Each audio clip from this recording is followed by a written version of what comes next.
Okay, somebody needs to call AMC Theaters and let them know that Nicole Kidman has escaped captivity. I repeat, Nicole Kidman has escaped.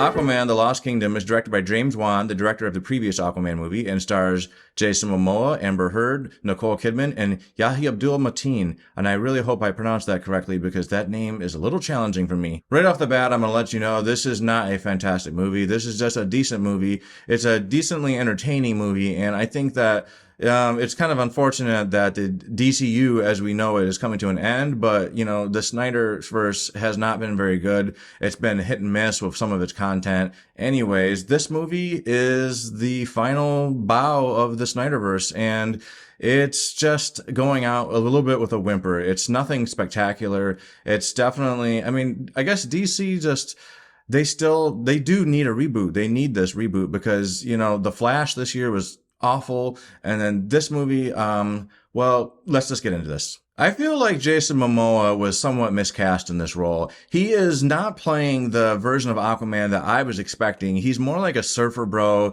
He's got these obnoxious mannerisms where he yells and screams. You can tell Jason Mamoa is having a fun time. And, and I enjoyed that he's having a fun time and enjoying this, but I don't think that this is exactly the version of Aquaman that the comics had. Aquaman isn't supposed to be so comical. I can tell that, Jason Mamoa, I don't know if this is how he's been written to be or if this is improvised, but it's definitely not resonating as my favorite interpretation of the character. And I guess I'm not really sure if there's been another interpretation. I don't think so. But I'm going to be very interested to see how the next Aquaman actor does because I'm just not extremely thrilled with Jason Momoa in this role. And he's not a bad actor. He's maybe a little bit one note, but we liked him a lot in Game of Thrones. Although he doesn't really talk much in that show, does he? So maybe he's best not talking that much. Also, while I'm talking about Jason Momoa, I gotta say, I need to get me one of those padded suits that he had on because he was looking built as F in this movie. And I don't, obviously it was extremely padded looking and it was kind of taking me out. I'm like, okay, I know Jason Momoa worked out to get, in shape for this movie, but that is definitely some major padding. Okay, so I'm going to go back to Jason Momoa again, but this is not actually just strictly a Jason Momoa issue. This is just the movie in general. And that's just that it was trying to have a lot of humor and some of that humor just fell flat to me. He had a couple of lines that I was like, okay, that was a little funny. He had some kind of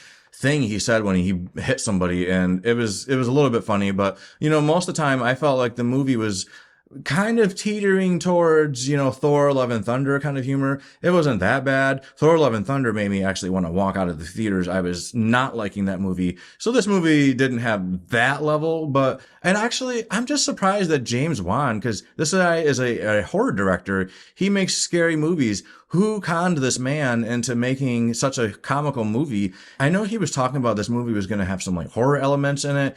I definitely did not get that at all. I guess he had some scary creatures from the deaths coming out, but they didn't look scary and they were not definitely, the scene didn't make me feel scared. I thought he might have some jump scares or some just tense moments, but overall this movie had more comedy than anything. Some of this comedy is just forced and not natural to the DCU and kind of made it really hard to take, Aquaman seriously. I'm like, maybe I would eject this man from being king because he clearly is not taking this job seriously. He's fallen asleep at the council. He doesn't seem like he cares. He's just, what is he doing? Let's fire this guy. Let's overthrow Aquaman because he's a joke. It was kind of controversial with the Johnny Depp and Amber Heard trial, and people were really calling for Amber Heard to be kicked out of this movie. I thought that I was actually glad to see her in this movie because I wanted the continuity. That is the girl that he fell in love with in the first movie. It would be very stupid if they just kicked her out or recast her. I actually think that, that situation is complicated, but it sounds like two people who were very toxic for each other. I don't think anybody should have their career ruined. I don't think Johnny Depp should have been fired from the Fantastic Beasts movies. Maybe it wasn't the worst thing for his career because those movies ended up getting canceled and they weren't that good. And I actually think he was wasted. But either way, I don't think he should have gotten fired from that. I don't think Amber Heard should have gotten fired from this. I was glad to see her in this. It made me feel like the continuity was still there. And she, she's not in this movie a ton, and she was vocal about that, but I thought she did fine with what she was doing. She has some really cool powers where she can control the water. So I thought, seeing her was a plus to me, but I'm pretty sure that, a lot of people are going to be annoyed and maybe not even like that I said this. This movie had some cringy CG. I think we all noticed it in the trailers. There was particularly a few shots where Nicole Kidman just was not looking great. She was looking totally fake. Towards the end of this movie, there's like literally a whole battle, and between Black Manta and Aquaman, this is just two people. It seemed like this could have been live action and just filmed and choreographed, but I could definitely tell that they were CG. It was a little distracting, and it was kind of, I was just disappointed because I feel like it was probably boring for these two actors. They probably wanted to have like a cool fight scene, and then they just CG'd the shit out of them, and it was just like, come on, why couldn't we just have them fighting, coordinate? Both of these men are both totally capable of handling this kind of a fight. But I will say Atlantis looked awesome. This is a place that I would definitely like to go visit. I think it looks great. Cause they did a version of Atlantis in Black Panther, Wakanda Forever. And that one was very cool as well. But, it didn't look anything nearly as modern or futuristic as Atlantis looks in this movie series. And it's really cool. I think it's a really awesome concept. I've always been so interested in the idea of this magical underwater city. And so when they started hinting at Aquaman, I was like, I'm all about this. I want to see what, with our technology, what can Atlantis look like? What kind of things can we expect?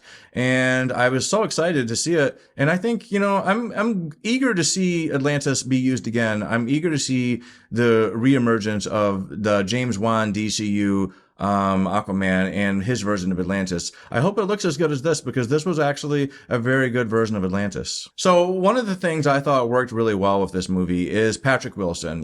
This guy is a really good actor. He's super talented. I think probably one of the first things I saw him in was the creepy movie Hard Candy, where he plays like a pedophile. But since then, he was like in Watchmen. He's been doing quite a bit of horror movies, and he was really good in the first Aquaman movie. So I was excited to see him in this one, and honestly, he really carried the movie for me. He was way more interesting to me than Jason Mamoa as Aquaman. I was very pleased with their dynamic. Their bond between the two guys, they're brothers, and you can tell that there's some animosity between them, obviously because of the events of the previous movies. But you can tell that there is something there, there's a connection there, and that really sold the movie to me. That was probably the best element of the movie, is just the bond between these two brothers. Black Manta was a pretty good villain. He had, his motivation was a little bit one-sided, just a little bit uninspired, but, he's carrying over the same motivation and rage that he had in the first movie, and he was definitely more powerful in this movie. I definitely was glad to see him be, center stage as the main villain of this movie. Yahya Abdul-Mateen is definitely a great actor. He is very stellar, and I think that we're going to continue to see a lot of great things from him. Overall, I did feel like this movie dragged a bit. It was 2 hours, but I definitely was checking my watch and thinking, okay, it's almost been an hour and a half. I'm almost through this. This is great. I want to get ready and go home, because I just wasn't feeling it. This movie, it had the disadvantage of being the last gasp of the DCU. We know after this that nothing's coming except for a reboot. So that alone was kind of weighing on me. But then just the general tone, this is just nowhere near as good as the first movie. And I wouldn't say the first movie was a 10-star movie, or a 10 or a 5 or whatever. But this movie is worse than that one. So I definitely think it definitely deserves like a watch score from me, because I definitely checked my watch at least a couple of times waiting for this movie to be over. I guess I'm going to translate that to an actual score, because I don't want to confuse people with my weird, vague watch score. I would definitely, I think I'm going to say like a 5 out of 10, because this movie it could have been way better. It had so much more potential. It didn't really land with me. It kind of bored me. It had some cool moments. There's definitely a lot of, fun to be had. I think it's a good one-time watch. Definitely nothing I would want to watch again. So take that as you like it. So that's my opinion of this movie. What did you think? Did you see Aquaman 2 yet? Are you planning on seeing it? I know that this is probably going to be a decent seller, because it is superhero related, and everything with superheroes does pretty well in the theater.